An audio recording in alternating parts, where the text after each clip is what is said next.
বংশ, কিন্তু পূর্বের কথা একেবারেই ভুলে গেছে।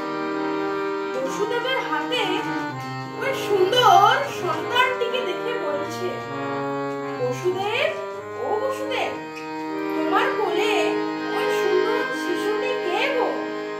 বসুদেব তখন মহারাজকে বলছে, মহারাজ, আপনি কি ভুলে গেছেন? আমি আপনাকে কথা দিয়েছিলাম যে আমার আর দৈবকীর কোনো সন্তান এই ধরাধামে ভূমিষ্ঠ হওয়া মাত্রই আমি আপনার হাতে সেই সন্তানটিকে তুলে দেব। এই নিন আমাদের প্রথম সন্তান। মহারাজ ওই সদ্যজাত শিশুটিকে কোলে নিয়ে মহারাজের মনে প্রেম উদয় হলো। তো ভক্তমণ্ডলী মায়েরা, কোথায় আছে সৎসঙ্গে স্বর্গে বাস আর অসৎসঙ্গে নরক বাস। जिसका जीवन में मिला सत्संग है